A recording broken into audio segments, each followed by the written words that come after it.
Morning, Trainiacs. You see that? We're not in Santa Barbara anymore.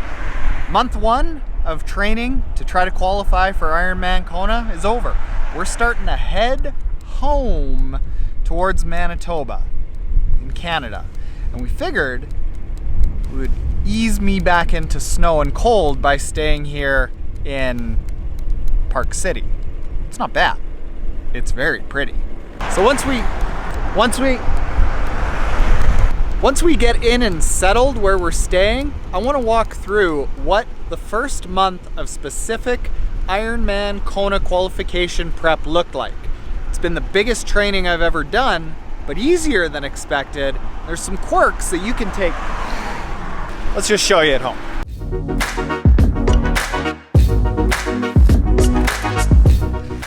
All right, so first off, let's talk about how we set the bar to figuring out what it's gonna take to get to Kona. So in this case, what I end up doing is I say, you know what?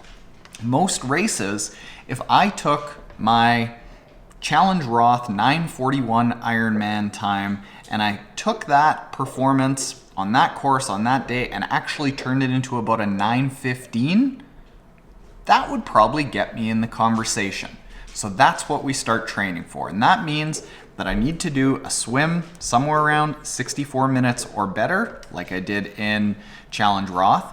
I need to, instead of biking 200 watts, I need to bike somewhere around 220. Why we come to that is because I know that I can bike 230 in a half Ironman.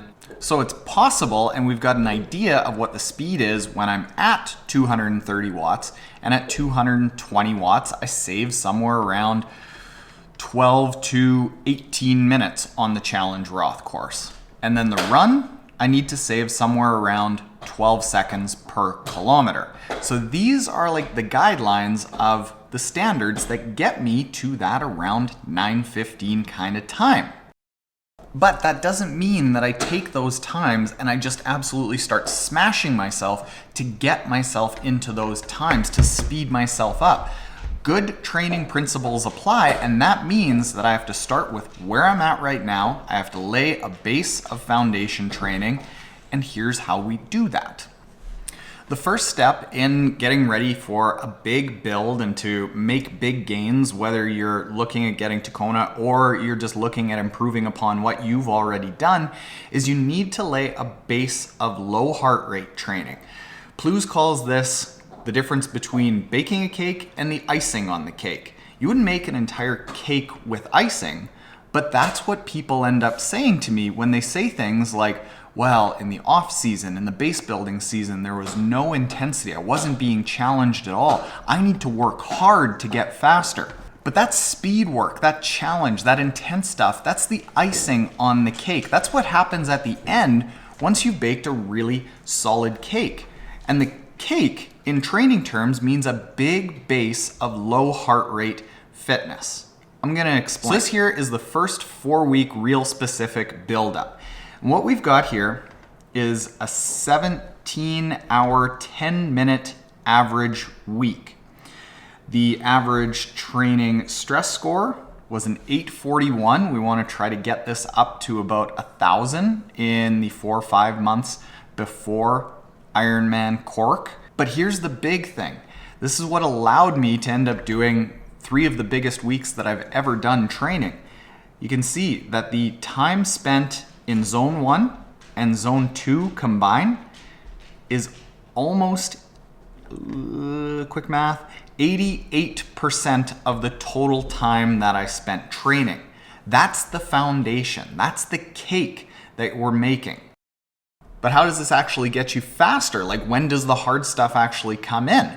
Well, what you end up doing is we've baked this cake, we've built up a big base of just general fitness, and then what we do is gradually between now and Ironman Cork is we make the percentage of intensity, that 12% right now, a bigger and bigger portion of a 17 to 20 hour week. So we've got that big base of fitness, which is going to allow us to then absorb the intensity. If you go from nothing to intense, you might get a fair bit faster for about 4 to 8 weeks, but it's going to lead to burnout. You're not going to be able to really absorb it very well. You're actually not going to improve much with that intensity, but in this case, what we've got is that nice big base of fitness, and then we start bringing in gradually, week after week, little bits more of intensity. But even with that said, you don't have to go out and constantly smash yourself. I didn't. I did 88% of my training at a low intensity, and like the vast majority of it was pretty easy. But with that said, I want to show you the progress that I made over those 4 weeks. I want to show you 2 workouts that are virtually identical. We're going to go to this 2-hour Ironman stimulation at 220 watts workout that I did right at the beginning of this 4-week build. So take a look at this 30-minute section here at around Ironman pace, 224 watts and 143 beats a minute. The next 30-minute section was 216 watts at 144 beats a minute. Remember that. So we're into the mid 140s at around 220 watts. Going to that same workout that I just duplicated here this past week to see where I'm at, we've got a 2-hour ride. We've got those same 2 30-minute intervals, but the first one, 225 watts and 131 beats a minute.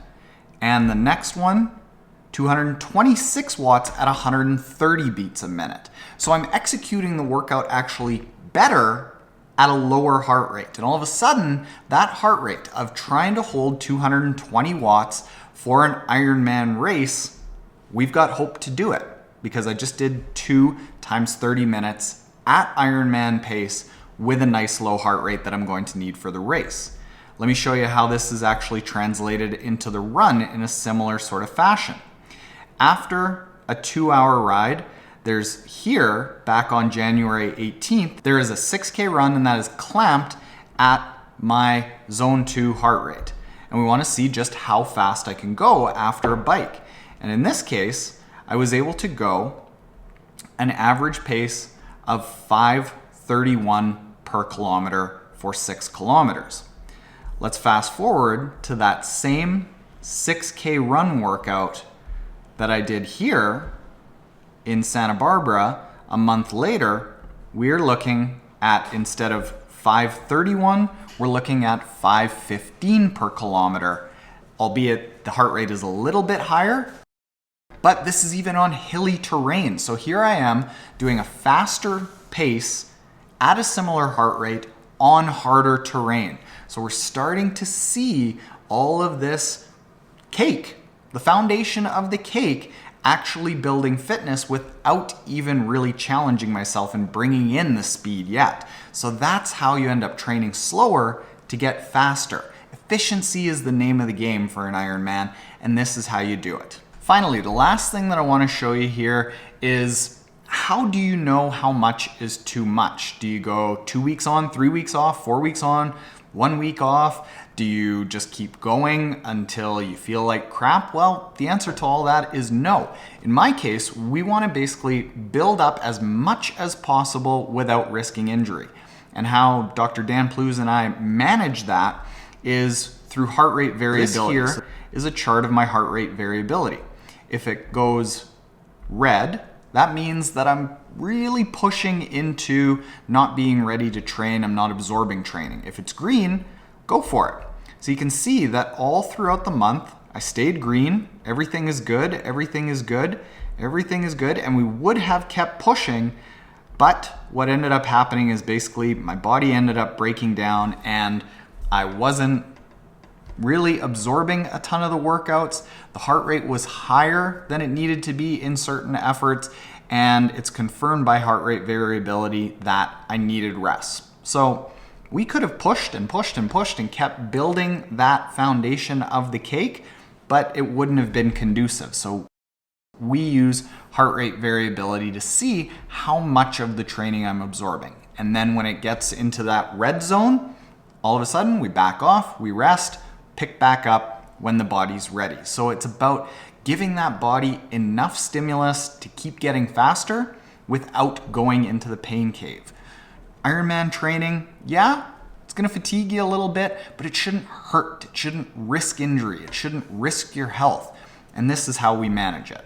So the moral of the story to all this is, regardless of where you are, you start with where you are, not with where you want to be. You have to build a big base of fitness, and that's done with low heart rate training to a level of hours, whether it's 6 hours or 10 hours or 15 hours or 20 hours, whatever is possible for you. In order to end up getting faster, you have to build that foundation of low heart rate fitness. And then throughout the year, that proportion of intensity that you end up just including becomes a bigger and bigger proportion of the time that you spend.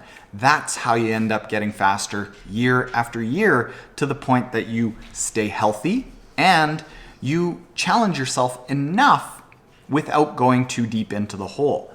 Petey agrees.